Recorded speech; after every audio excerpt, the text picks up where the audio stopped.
What's up, everybody? Welcome to Kinda Funny Games Daily for Monday, March 4th, 2019. I'm one of your hosts, Greg Miller, alongside the busiest lady in the business, Andrea Renee. What's good, Greg? This shirt, is it new? I haven't seen this one before. This is not new. This is one of my shirts that I got in Tokyo after I came back from TGS. Oh. It's from last fall. Very nice, very nice. A lot of teacups on it, if you're an audio listener. Yes, it does. And it's got the tie, which I've gotten really into lately. Yeah?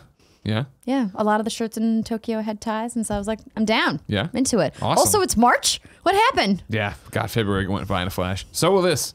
Sure. I'm so division on the brain now, Andrea, that I'm just like so insane to get to the 15th that once we get to the 15th, I won't even have realized that the month's gone. Yeah. And then it's GDC, and then it's the kind of Kansas City meet and greet, and then it just keeps tumbling out of control like that, and it's going to be E3 before you know it, and then it'll be the end of E3, and it'll be holiday season. And then it'll be Christmas all over again.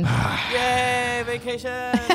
Kevin's like, can we just stop working now? Yeah, Kev. December, dude, it's right around the corner. Yeah, it's right around the corner. We just work real hard, and then it'll all be And over. this summer's going to be a wild one. Yeah. Oh, I'm yeah. excited. Yeah, video games, they don't slow down. There's nothing. Dude, what did you do this weekend? Did you get to play anything? Yes, I did. So I finally, I'm using air quotes here, rolled credits on Anthem. Oh, nice. You finished the story? I did. I actually didn't get the credits to roll. I don't know if it was like a bug or it was because I wasn't the party leader. We couldn't figure out why the credits didn't actually trigger. But I can watch them from the main menu, I believe. Sure. But finished the story, and then I also, of course, was in the Division beta. Oh, yeah. It was really fun. I just was so conflicted the whole time because I've played this beta content so many times now. 4 times already because of all the preview events that we've gone to. Yeah. And we're going to have to play it again because the progress doesn't carry over. Yeah. But you did all the stuff. You get all the little trinkets and stuff for the real game. Well, isn't it just that one little White House trinket for your backpack? No. Well, it depends on what you did. I made sure I did it all because I'm a psychopath. Because I thought if you just participated, you got something. If you just if you do the end game thing in the beta, you get the American flag skin for the gun if you participate. There's if you complete the Dark Zone intro mission, you get the little Dark Zone trinket for your bag. There's the trinket you're talking for your bag that I think is just participating, and then if you beat the end game mission, you get a Capitol Hill patch. And I had to fucking have it all. Andrea. I mean, of course you did. Of course you did. God, but it looks good. And just as a heads up, if you guys are really excited about the Division 2 like Greg is, we put up a very special episode called The Division 2 Recreate in Washington, D.C. on What's Good Games. It's a long-form interview with Chloe Hamoud, Julian Gerighty, and Chad Chatterton, some of the members from Massive Entertainment, talking about all the in-depth work they did in recreating and thus destroying Washington, D.C. It's really fascinating. And I have a really nice tidbit with Julian in the middle of the episode where we talk about if his team was looking to other groups doing games as services for inspiration or maybe things to avoid. And it was a really interesting conversation. So if you're interested, please check it out. YouTube.com/what'sgood. It is not on YouTube. It is an audio only thing because it was 40 minutes long. We didn't have enough B-roll to cover it. And at this last event, there was no capture available. Gotcha. So wherever you listen to podcast feeds, whether it's Overcast or the iTunes app or Google Play. Spotify. You can also find it at what'sgoodgames.com if you don't have a podcast app installed on your phone. Nice. I might do that. I have a drive today. You Maybe I'll do that. We have division questions from you, the audience. But first, this is Kinda Funny Games Daily. Each and every weekday on a variety of platforms, we run you through the nerdy video game news you need to know about. If you like that, be part of the show. Head over to patreon.com/kindafunnygames where you can submit your questions, comments, concerns, bad PSN names, and everything else under the video game sun. Then tune in. Watch it live as we record it on twitch.tv/kindafunnygames. If you're watching live, you have a special job. Go to kindafunny.com/you're wrong and tell us what we screw up as we screw it up so we can set the record straight for everybody watching later on youtube.com/kindafunnygames and roosterteeth.com, as well as everybody listening on podcast services around the globe. It's weird. The printer just said no. The printer said no to everyone in the office today and quit. So I can't. You have to use a laptop like the rest of us. Yeah, but I like doing around the globe, and it's weird. I don't have the papers. It works. You know what I mean? That works. Today we're going to be talking about how the Vita is dead, like officially dead. And then can we stop talking about the Vita? THQ Nordic's parent company is now apologizing for that AMA and so much more. But first, some housekeeping for you. Remember, ladies and gentlemen, the Kinda Funny World Tour is rolling on. At the end of the month here in March, we're going to Kansas City, Missouri. You can go to kindafunny.com/events, hear about the Flying Saucer meet and greet that is open to the public and free to get into. You have to bring your own money for booze and stuff. However, we're also doing stuff with Planet Comic-Con there. We're doing a whole bunch of different panels. Me hosting the Superman one with Dean Cain, Tom Welling, Michael Rosenbaum, Nick Scarpino interviewing Henry Winkler. I think Tim and Andy are going to play some stuff on Twitch. There's a whole bunch of stuff. You can go over to kindoffunny.com/events to find out about that. And remember, then the weekend after that, we are in New York. Now, this also means that I'm sure my hotel will have bad internet connection. I need recommendations on where I can take a PlayStation 4 in New York to play Division somewhere. Because we're going to be there a lot of days, and I'm not going to be able to not play the Division. Make an Ethernet cable. Hardwired in. That'll be better. Is it going to be... But I mean, like, what? Are we even in a hotel? Did Joey book us in some Airbnb? I don't know. I'm just the guy who goes. I don't know what Most hotels have Ethernet cables that you can use while you're in the hotel. But is it garbage internet? You know what I mean? Of course it is. See, that's my thing. I'd rather... I remember back in the day. I stick with me. Back in Missouri, right, when I worked on the newspaper, I did an article probably... 2003 about a place where you could go try Xbox 360s out and stuff like. No, that doesn't make sense. The timeline does it? So 2005, 2006 about trying out Xbox 360s and stuff in like a gamer's lounge. Do those exist anymore? Did those take off? I don't think so. I mean, but there's internet cafes all over. All right, well, I got a lot to figure out when I go to New York. Also, you might not realize this, but you can get a surprisingly fast connection by tethering to your phone, depending on what your plan is. But this is what we talked about before. I'm grandfathered into the unlimited data, and if I do the roam, if I switch it over, it's a whole thing. Why would you need to switch it over? Because that's what they say when I click on it. They go, we'll talk about it off air. Also, thank you to Patreon producers Tom Bach and Black Jack. Today, we're brought to you by Brooklyn and Headspace, but I'll tell you about that later. For now, let's begin the show with what is and forever will be the Roper Report. Time for some news. 5 items on the Roper Report. A baker's dozen! All right, for real, for the last time, no more talking about it. The Vita is dead. All right. Earlier, I guess last month, we talked about how there was, the Japanese PlayStation site had been updated to say production would be ending soon on the PlayStation Vita. That's when we said our goodbyes. We threw the dirt on the coffin. Over at GamesIndustry.biz, Hayden Taylor updated the article there to say the long death of the PlayStation Vita has finally drawn to a close after PlayStation Japan shipped its last batch of consoles. According to the official product page, Sony has discontinued the platform's 2 remaining SKUs. The news aligns with last year's comments from Sony Interactive Entertainment Senior Vice President Hiroyuki Oda, who said production would end in 2019 and there were no plans for a successor. So it's done. We've already cried our eyes out about it, Andrea. We've talked about Persona. We've talked about Freedom Wars. Vita was a great machine screwed over. It's gone now, though. We need to move on. Embrace the Switch, buy Ape out. All right? Okay. And then also bring Persona 5 to Switch. Okay? That'll never happen, Greg. You know what? No, I've heard rumors, Andrea. They're fake. There's rumors That's online fake news, from people. Greg. They It's have fake they have news. little avatars and weird names, and they're saying it could happen. No, Greg. It's gonna be Persona 5 you R. know deep in your heart. But I want to believe. The you head can delude knows. The yourself if heart you wants to want. believe, Andrea. No, you know how this business works. But he's in Smash Brothers, so there you go. Something's cooking over there, Andrea Renee. You're gonna be eating crow one day. Sure. Everybody take a video screenshot maybe of this. eating crow when somebody puts it on an emulator illegally, and then it'll be on Switch. Don't crush dreams like this, Andrea. Damn, it's Monday. We're supposed to keep our hopes up. Number 2, THQ Nordic parent company has apologized for that AMA over on 8chan. This is from Brenan Sinclair, also over at GamesIndustry.biz. Of course, we talked about this last week. THQ Nordic went on 8chan, a place that's, the wild dark net of the internet, and people fucking putting up child porn and all sorts of gross shit. And it's delisted by Google, and they went and did an AMA there, and everybody's like, what the fuck? And they're like, what? And then they were like, okay, no, we get it. And then I was like, did you really get it? And there was a long back and forth, but... Picking up with Brenan Sinclair, if you remember, when asked for comment, THQ Nordic AB co-founder, THQ Nordic AB, of course, being the parent company of THQ Nordic, co-founder and group CEO Lars Wingfors, initially said only that Brock, this is the guy who had set up the AMA, had already addressed the matter. 6 days later, Wingfors has offered his own statement addressed to THQ Nordic employees, partners, and consumers. This letter is to offer my sincerest apologies and regret for THQ Nordic GmbH Vienna's interaction with the controversial website 8chan last Tuesday, February 26. I condemn all unethical content this website stands for. Even if no one within the THQ Nordic group would ever endorse such content, I realize simply appearing there gave an implicit impression that we did. As co-founder and group CEO of THQ Nordic AB, I take full responsibility for all of THQ Nordic GmbH's actions and communications. I have spent the past several days conducting an internal investigation into this matter. I assure you that every member of the organization has learned from this past week's events.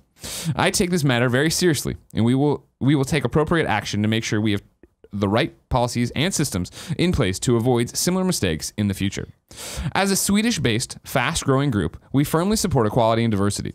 We are also working actively to combat discrimination, harassment, and misconduct.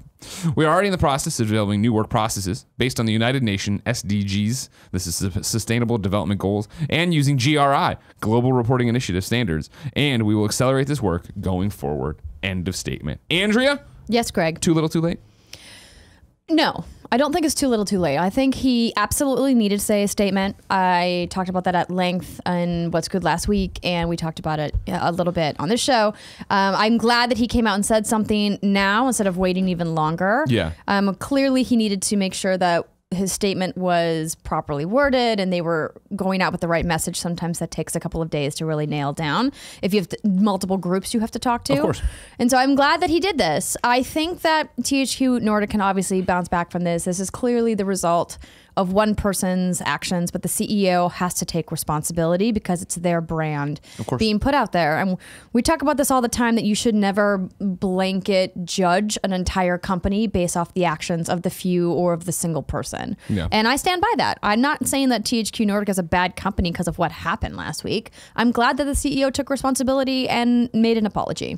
Yeah, I think the only thing I would have done differently is if I'm Lars and I'm doing the internal investigation, right? I would have said that at the front because it did seem awkward, or it was awkward and it seemed dismissive last week when he was like, Brock's statement is the statement, that's the statement.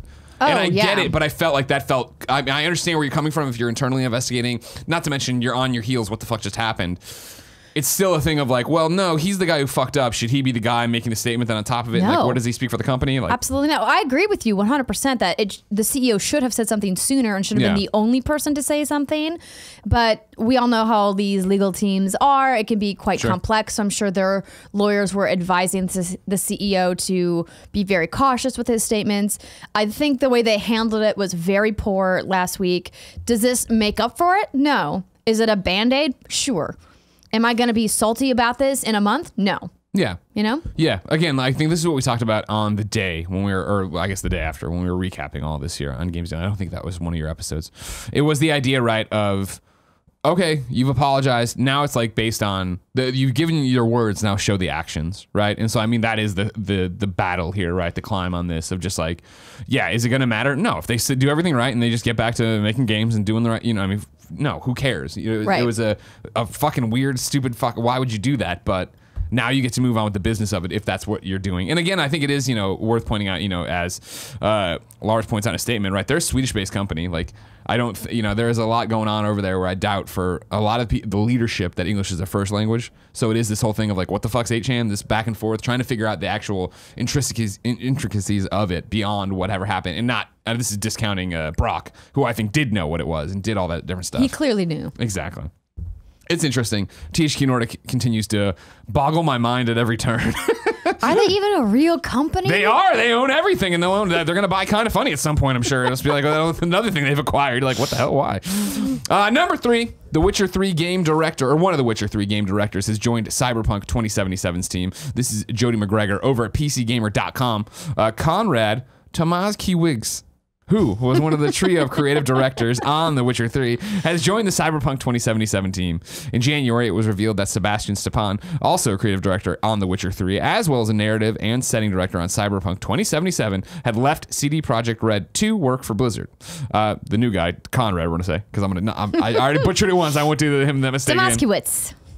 Conrad may be filling the gap, adopting roles as vice president of the game development and design director for Cyberpunk 2077, according to his LinkedIn profile, originally spotted by a poster on Reddit. Those resume updates, man. That's how you get you. That's how they get you. I'm all for anybody from the Witcher 3 team coming over and being on Cyberpunk. I'm super excited for Cyberpunk. I loved Witcher 3, even though I didn't get too deep into it.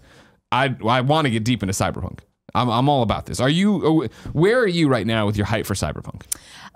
On a scale of 1 to 10, it's like a 6. Is that just because we don't have information on when it's coming?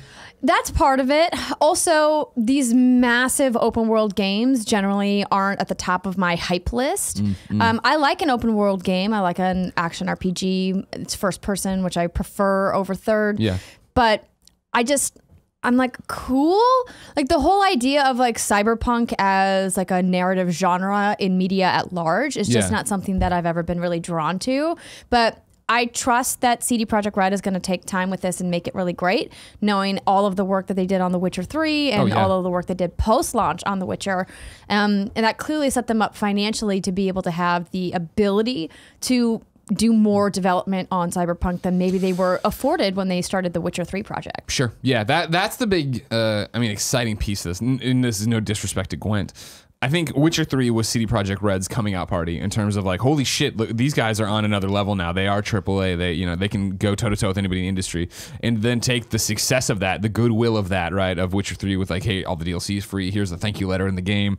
To take all of that and now have their next AAA major release on the horizon. It's going to be super exciting to see what the money, time, and I'm sure growth they've had since then is able to afford them for this game. Absolutely, and I think my hype will grow as we see more. Like after E3 this year, I think it'll definitely go up a couple notches. But then once we get a little bit closer to launch, because there's just too much to be hype about right now, Greg. That's true. Got to save some hype. You got to. I understand.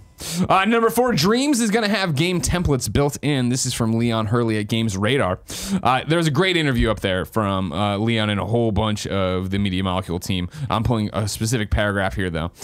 There were people in the Dreams beta that just made props, some painted, others rigged and animated entire characters or designed complex AI logic for the community to use.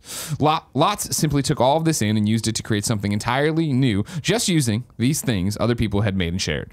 It's as easy or as hard as you want to make it. And to make game creation even easier, the alpha, releasing in spring 2019, will be adding templates. These, according to creative director Mark Healy, are, quote, a starting point for a certain genre of games. So we've got a first-person shooter template, for example. It's just like a very simple white box version of a shooter.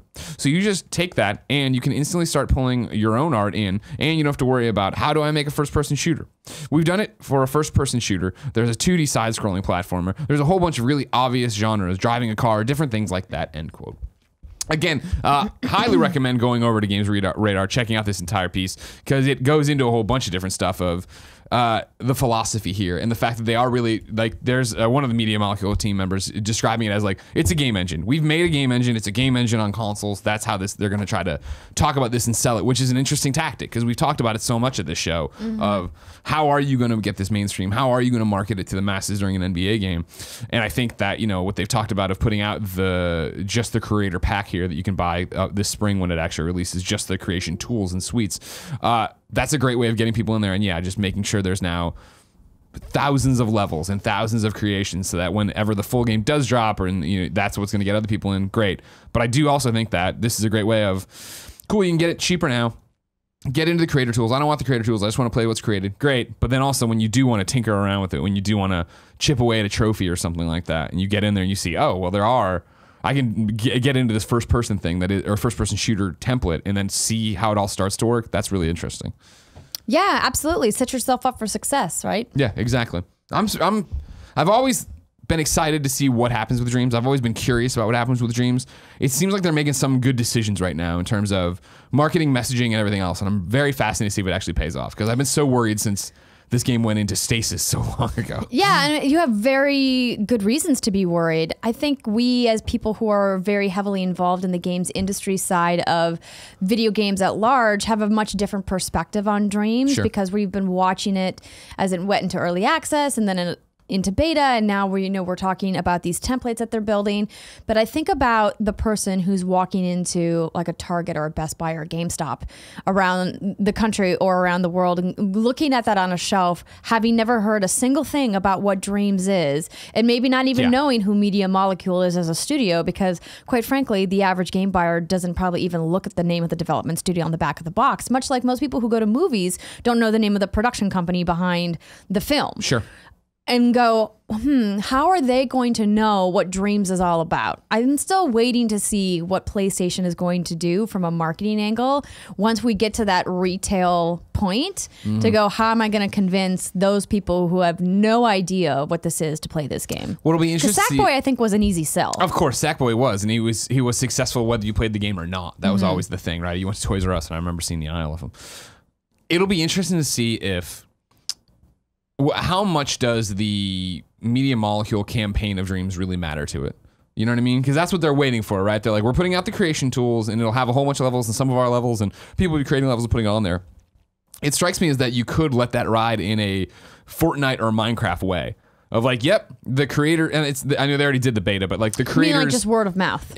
Well, this is what it is, right? And this is the creator's beta or the creator program, and there's more coming eventually, but I don't think anybody's gonna be pounding on the door looking for the eventually. I think they're putting it out there totally expecting, hopefully, that it catches fire with the hardcore PlayStation audience, with the people like us that are dialed into the gaming community, with people who want to play kooky, crazy levels or create kooky, crazy levels, right? Because there are going to be plenty of people, I think, that buy that. And when it drops that way, I think there's a large majority of people who pick it up are going to pick it up being like, well, this is the game. Like, I'm not really going to wait till, I got to see when they get to actually the media molecule storyline part of Dreams. No, nobody really cares about that. Because again, the weird imp that we're making and taking things over, and it's all very... So cute, though. It's cute, but it's all so abstract. And like, the imp's never going to be Sackboy. No, of course not. Yeah. Because you can customize your imp. Exactly.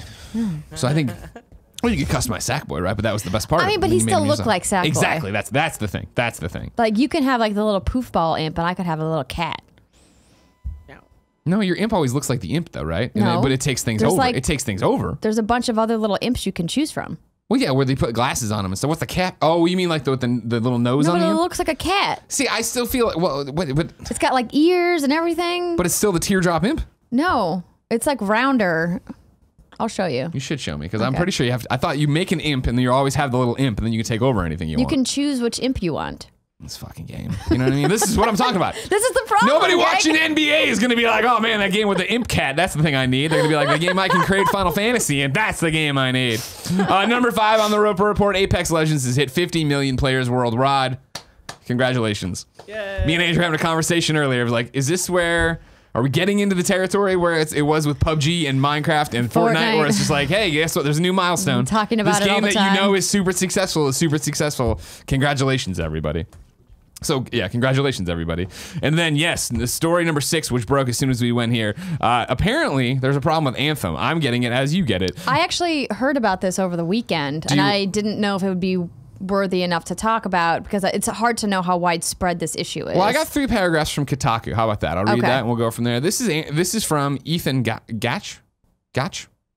Well, I would say Rach, right? R-A-C-H. So Gach. Gosh.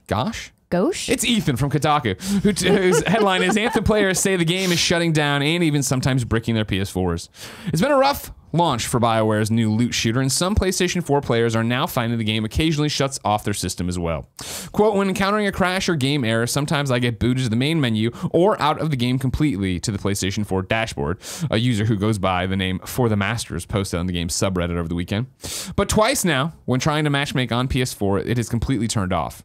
The rest of the thread is filled with other commenters saying the same thing has happened to them on both the standard PlayStation 4 and PlayStation 4 Pro, sometimes completely out of the blue, other times while they're trying to exit the game. The PlayStation 4 then treats it as an improper shutoff, as if the power cord has been pulled. There are several reports on the game's official forum of this happening as well. Quote, the console powers down and will not power on using the normal method of pressing the PlayStation 4 button on the controller, wrote one player. It is the same as if someone pulled the plug out without properly shutting down the hardware, or if the power went out in the house. Sometimes the button on the front of the console works, but other times I have to unplug the console and then plug it back in. Neither Sony or EA responded for a request to comment. Yeah, it goes on like that. When they were saying, oh, here we go. One player even said it bricked their console. Quote, PSA to Anthem players on PlayStation that experienced complete shutdown on their consoles. Stop playing. The user, the Mad Titan Gauntlet, posted on Reddit last night. My PlayStation has been completely bricked to the point of not even turning on because of Anthem. They said they really liked the game despite all the issues, and they just wanted to warn other players about the potential danger to the console. In a follow-up email to Kotaku, the person said that they were playing on the Call of Duty World War II Limited Edition PlayStation 4, which came out only a year and a half ago. We've also gotten some tips. So yeah, this isn't a developing story, obviously, seeing that. I haven't run into that. I'm playing on a PlayStation 4 I'm playing on a PlayStation 4 Pro, but I don't know if they put out a patch recently, because it was that I would have last played on Thursday, maybe Wednesday, and then I got into Division stuff this weekend, so I haven't been back to Anthem in a while. But you were playing last night. Yes, I was. I saw your request to play too late. Sorry. It's okay. I saw that you were back in Greece, but I wanted to get work on that DLC, Assassin's Creed the final episode of the DLC for I know. Odyssey drops Talk tomorrow. about another game that I'm sadly behind on. It's embarrassing at this point. I just need to like say no to everybody and just stay home every once in a while. You should, yeah. Everybody sucks. We know. Like, hey, no more work, no more friends, no more nothing, just games. Yeah. Catch up on everything. Yeah. But so this Anthem issue is obviously very concerning. I'm 100% positive that people both at BioWare, at EA, and at PlayStation are investigating this and working for a fix, because the thread that I saw was here's how to get your Anthem refund. It had nothing to do with actually like, oh my gosh, be careful, you could brick your console. People were like, this is how you can convince Sony to give you your refund, about like, hey, it's like shutting down the game and it's hard crashing it. And quite frankly, I've had a hard crash in almost every single game I've ever played on both of my consoles, quite frankly. Sure. And I just notice it more on my PlayStation because I play more on my PlayStation. I play more games It's where the there. gamers play. Exactly. And it's concerning because, you never want to run into a situation where you're getting any kind of data corruption or damaging your hardware. Or having it not turn back on, right? That's always the nightmare. That seems like a super extreme rare case, which sucks. And there's no getting around that. That's super unfortunate. And that's what's interesting too, and I'm speaking out of turn here and I haven't read the entire article as we just did the piece there. Consoles do brick. I don't know if that's Anthem, right? Like that'd be the thing of like, if it's one person on this thread of everybody being like, hey, my thing crashes all the time, but his brick, then maybe it's his console. Yeah, it's very possible. Like it could be Anthem's fault. It could not be. Like it's hardware. Hardware breaks sometimes, and that sucks. And it's just part of like owning tech. So I would just say, if this is something you're concerned about, obviously, always be hitting that upload data every time you close your game to make sure all your saves are in the cloud. So because everything else is PlayStation Plus, everybody. Yeah, everything else you can restore on a new system. So your hair looks good, Greg. Do I? It looks like I got one that's doing some weird thing up there. Wait, turn this way. Oh, I see it. Yep. Here. Fix me, Andrew. While Andrea fixes me, I can't wait to see how the hair will look when it's done. But that's still so far away. Product fuck it, doesn't worry about it. That's still so far away. Andrea, if I wanted to know what came and did the mom and grab ships today, where would I go? You would go to the official list of upcoming software across each and every platform as listed by the Kinda Funny Games Daily Show host each and every weekday.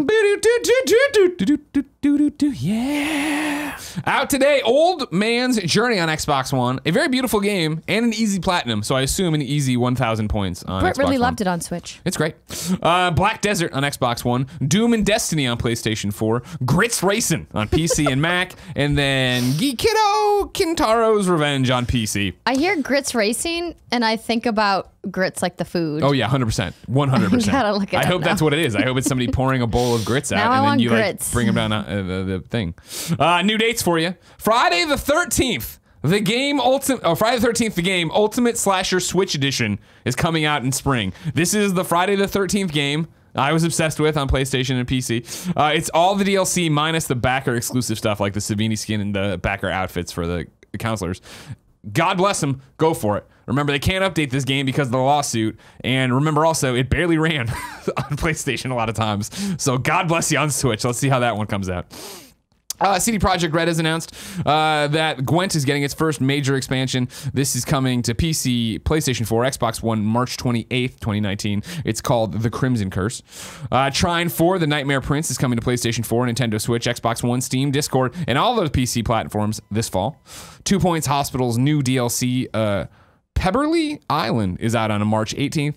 Beat Saber gets a new song pack on March 14th. This is from the UK PlayStation account. I assume it's right around that for America as well. And then, as we talked about earlier, Assassin's Creed's closing up this Legacy of the First Blade. It's a confusing title scheme they have for it, if you ask me, as a big Assassin's Creed fan. Anyways, episode 3 of the DLC comes out tomorrow on everything. IGN has a review up right now. But don't ruin it for yourself. A lot of good stuff. I that's what I was doing last night. You know what? I'll save it for Gamescast because I got some thoughts about that ending. Oh, okay. Time for reader mail. But first, I'm gonna tell you about our sponsors. Is everybody in a good place? Then light the fires. It's time for reader mail. Woo! Ellen wrote into patreon.com/kindoffunnygames and says, "Hi, Greg and Andrea. I was in the open beta for Division 2 this weekend and experienced a lot of audio problems. Guns not having sound effects and the grapple line effect lasting a very long time after rappelling down it. I was on Xbox One, by the way. Wondering if you experienced any of this with your time in the beta and, of course, your opinions on the game." I did indeed on PS4 Pro. Me too. Yeah, I thought it at first was my headphones on PlayStation 4 Pro 2, where it would be I was shooting and I heard my gun, and then other people would be shooting and I wouldn't hear their guns. Then I would shoot and I didn't hear mine. And it was like, oh, the gun. I didn't understand what was happening at first. Yeah, a lot of missing audio files, a lot of pop-in textures. I mean, things that you would expect to see in a beta. Hopefully, you know, this is stuff that's easily rectifiable with the last few patches that they're going to be pushing before launch, and it will be gone on launch day. And I bet it won't be. And and this is the thing, and this is what we always talk about is, you know, we had so many conversations about this with Anthem, right? Of what we expect out of a online game on day one and yada yada. Like, I expect there to be tons of fucking problems on March 15th weekend. You know, when I sit down to play and I just want to marathon it. I had so much fun in that beta. I am so ready for this game. I was surprised even by myself of like I was gonna start it and I was like, I don't know if these trinkets that I'm not even going to use in the game, right? Like, do I really want to earn them all? Do I want to do all this stuff? Of course you do. You just said you do. Well, I know I do, but like, how much do I say a lot of things I want to do in video games that I never do, Andrea. You know that. Touche. And so it was sitting down and jumping in, and like, I don't want to ruin it for me. Like, I hate doing, you know, like you said, I've played these missions, not all of them, because I could do that Grand Washington Hotel mission in my sleep. Right. And I was like, oh, here's where Britt died. Oh, here's where this happened. But I was like so into it, having such a great time solo. And then when I needed help for the final mission, because, you know, you unlock the end game stuff, you get the one mission. I went and did it with randoms, and we were struggling the whole way. They tried to kick somebody out of the group, and I was like, no, we're not kicking this kid. We're not kicking this kid. You know what I mean? It's a beta. You guys can suck it up. And they were like, and so we went going. And then at the end, did they leave? Yeah, at the end, we got to a final room, and they're like, all right, fuck this, and they left. And it was me and the guy who wasn't any good. I was like, fuck. Well, I can't carry you through this. So I got a group together of best friends off Twitter or whatever. I heard that some of the What's Good Guardians joined you. Probably our groups. You played with Benjamin, right? Exactly. I was gonna say the What's Good and Kind of Funny audience there. It's not a Venn diagram. It's a circle. Of course, they're best friends too. Exactly. Yeah. So yeah, no, it was in there. Plenty of faces and names I'd recognize from Twitter or in meet and greets. But yeah, we ran through it and it was so much fun. It was better playing with them, obviously on mics and stuff, because I didn't play with mics in the first. I had such a great time, and it was like, man, communication. I can't fucking wait. Well, it wasn't crazy that. How it makes a difference. We were all just capable players. Where we didn't need to communicate. It was bullshit of like, oh man, look at this guy glitching through a wall or this, that, and the other. But it wasn't like strats that much. It was awesome. I can't wait for more of that game. I saw it, but yeah, the guns not making noise is the least of my concerns about day one stuff. Yeah, exactly. Blackjack writes into patreon.com/kindoffunnygames and says, hey, Greg and Andrea, what's good? A few days back, the Division 2's director, Julian, friend of the show, addressed a major concern from the first division, bullet sponge enemies. He said, you're going to kill enemies much faster, but they're going to kill you much faster too, which really puts the emphasis on cover-based gameplay. Ain't that the truth? This is back to Blackjack. This was my biggest problem with the original Division. Some of the heavies took forever to kill. Greg, you spent a lot of time hands-on now, Andrea too. Do you think this problem has been adequately solved? Are the heavy enemies and bosses less bullet spongy in your opinion? Love you guys. I think they are, because you have to take into account that the whole point of the gameplay style of the Division 2 is that you're supposed to be utilizing all of your tools. And I found the most success when I was using both of my special abilities, because I was one of the first perks that I unlocked, because I was like, of course I want two special tools to use. And then I also unlocked my second gun slot. And so if you're also coordinating with your teammates, like I was playing with John last night, and like we approached a room and we're like, okay, well, you're gonna toss a grenade there, I'm gonna toss a grenade here, I'm gonna throw out my chem launcher, which, by the way, the chem launcher, the fire starter, so fun. By the way, use. they've expanded. We are not paid by the Division. You know, I'm just a big fan. They extended the demo another day, so if you haven't played, download it. You can play it tonight. Right, and so like we coordinated, like, okay, grenades here, special tool, throw up the turret, and then you're gonna get this guy, I'm gonna get this guy, and we cleared the room like instantly. Yeah. And like I think that's what's really nice about some of the small changes that they've made in the way that all of those things work together. And of course, I think it only makes sense that if we're going to make the bosses, you know, take less damage to take down, that you can't be stronger too. Like, that would seem a little too godlike, right? Yeah.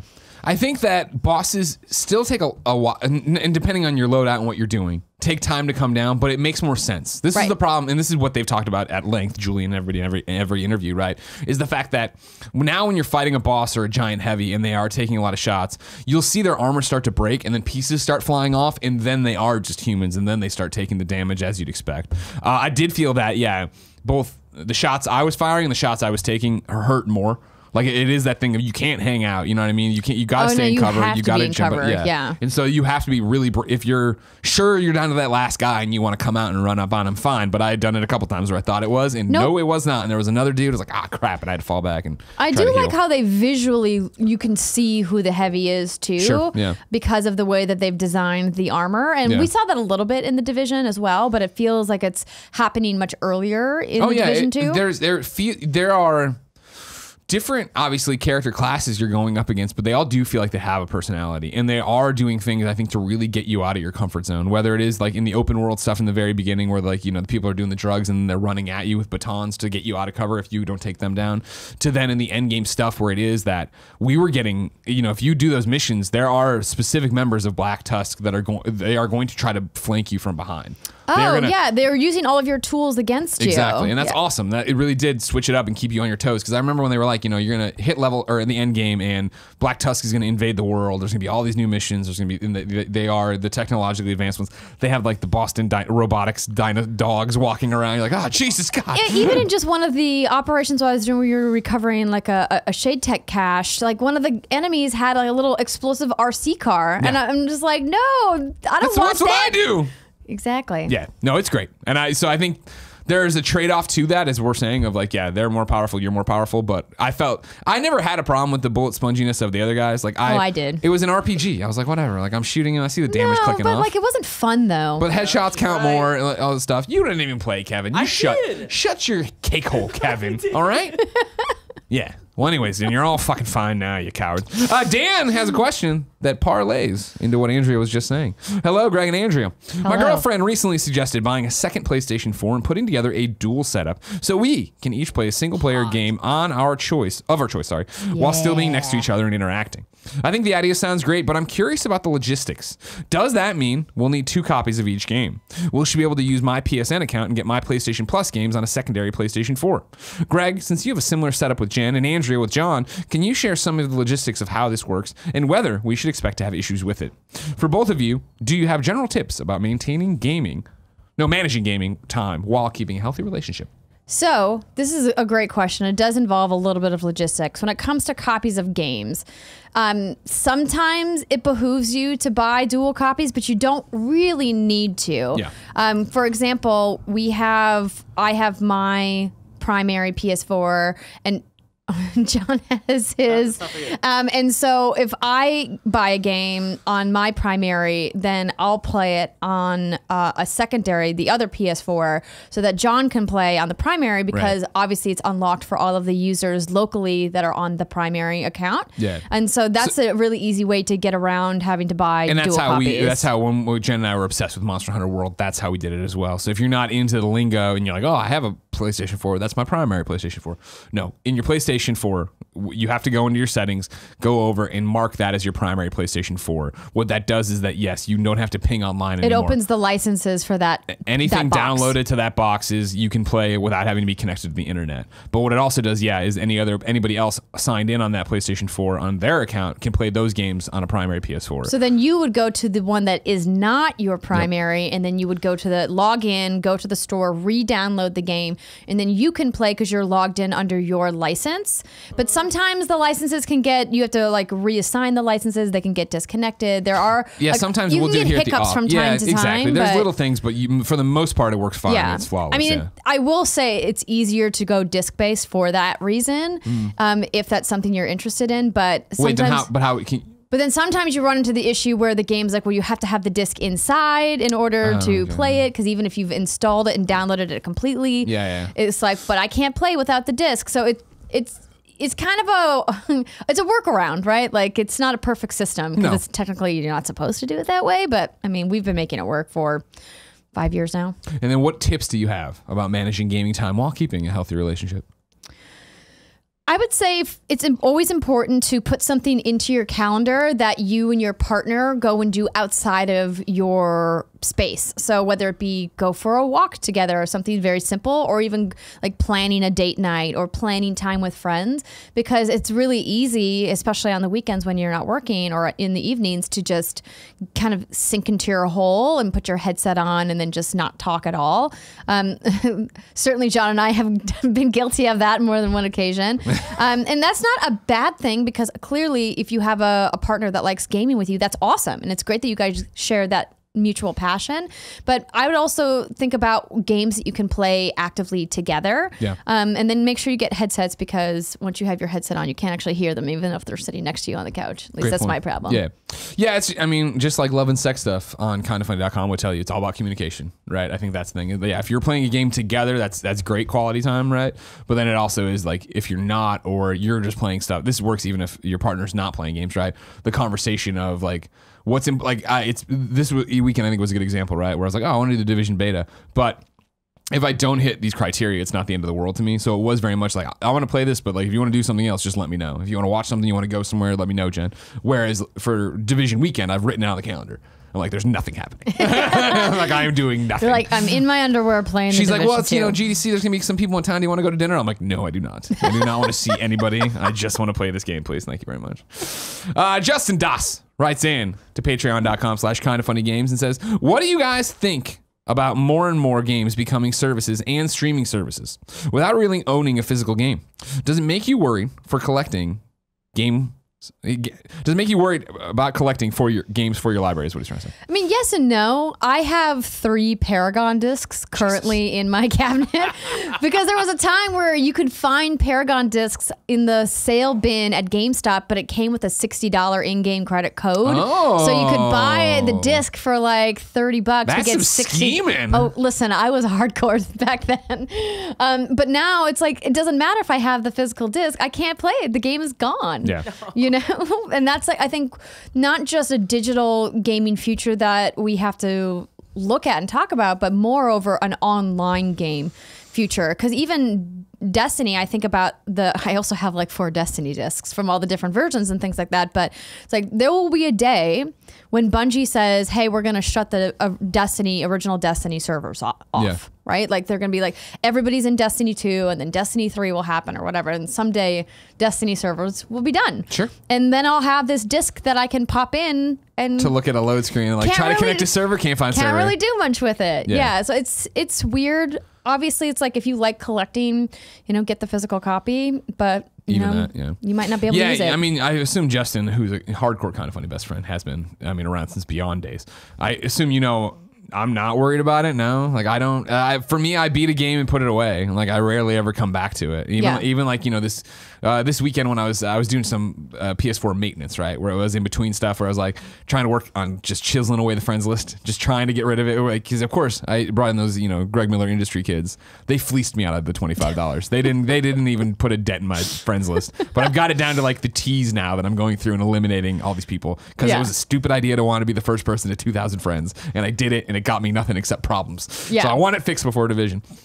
Anyways, I was doing that, and then it was like, let's clean up the hard drive, and it was just, man, Spider-Man, I'm never going to go back and finish New Game Plus, delete, you know what I mean? The saves are all uploaded, and I own the game, so I can download it eventually, but inevitably, like, he's talking more about like streaming and Netflix, like, on Netflix, I don't really, when a movie is taken away from Netflix, I'm like, oh, what the fuck? And I don't consume movies that way, where I watch, like in college, I watch stuff over and over again. Growing up, I watch stuff over and over again. Nowadays, I don't, in the same way, I really don't play games over and over again, stuff that's been beaten. When they inevitably turn off the DC Universe Online servers, I'm going to be super sad, but I'll also have that real moment of like, well, I really haven't played this game in 4 years, 5 years. Like, it's whatever. Well, and there's so many ways to get better new versions of the old things that you played. Like, I even think about games from the 360 or the PS3 era. The copy that you have on disc probably doesn't look as good as the thing you can stream or buy in the store today, because so many games are getting remasters now. Sure. Or even just like an HD upgrade facelift kind of a thing. And I think about in the What's Good Games studio, I have this bookshelf, and the top half of it is video games and the bottom half is all DVDs.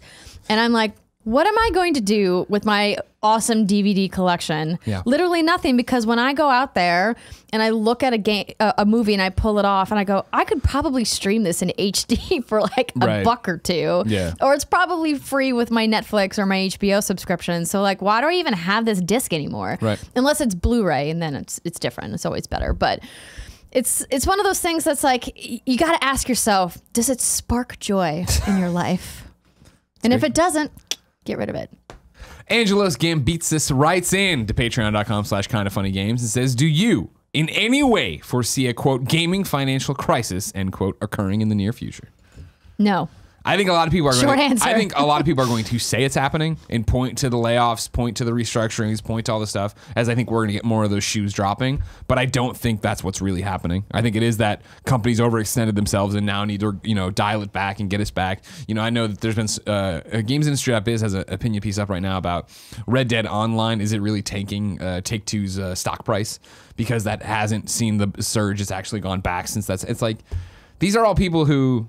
Not people, I guess I shouldn't say. These are all businesses and corporations that just thought one thing was going to happen and it didn't happen. And I don't think that signals a crisis, but it's putting fear of God into them. But you look at like a flourishing indie market, a flourishing Switch, a flourishing... free-to-play market. Exactly. There's so many success stories that, if we want to look at being a AAA publisher and overextending, it's hard right now and scary, I'm sure, for people at the top, but...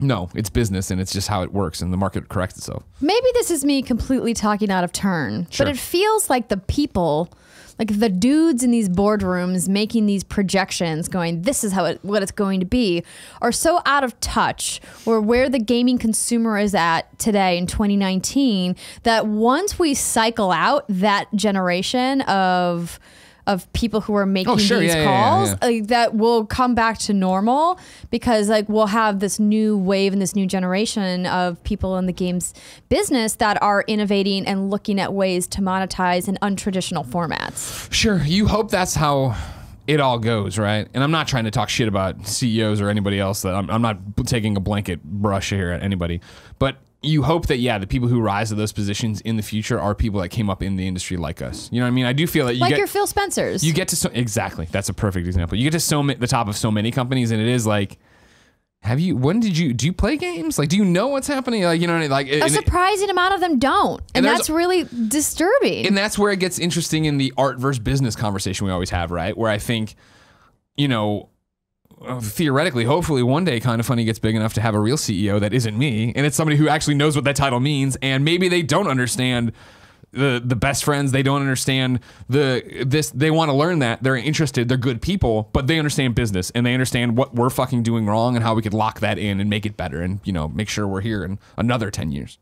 I'm assuming this happens 20 years in. Greg, we just need to make Gio Corsi in charge of everything. I agree. You know what I mean? Yeah. I agree. Right? Can we do that? Can we start that? He could do it. Gio Corsi for Kind of Funny CEO. That would be perfect. He understands everything, I assume. I don't know. He's losing a lot of weight, too. Yeah, he's on this new fitness plan. Everybody hit up Gio Corsi and congratulate ass. him. He's an amazing person. We love him very much around here.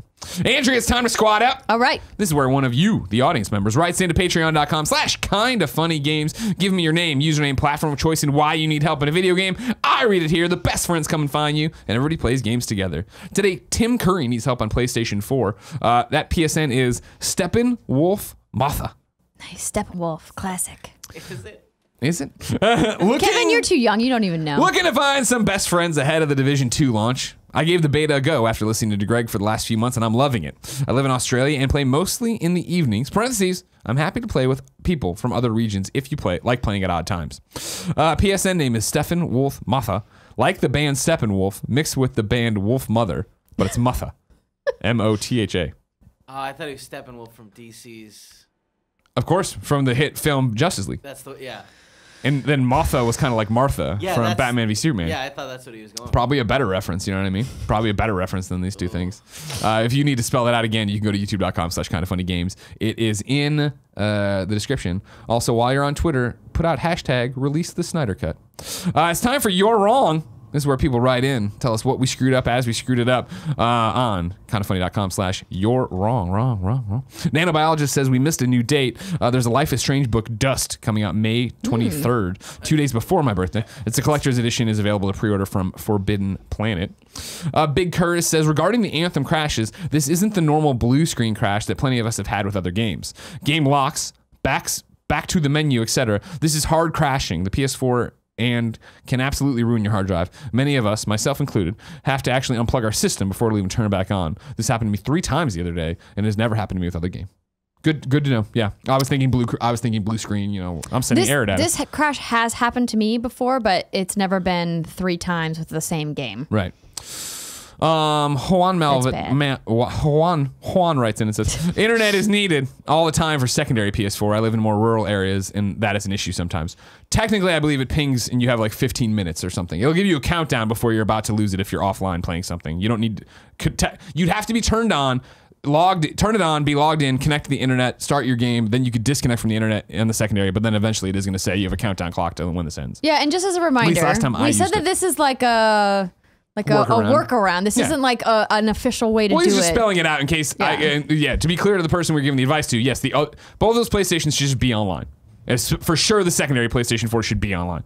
But you and I were very much talking about like playing a game together, so you'd be online no matter what.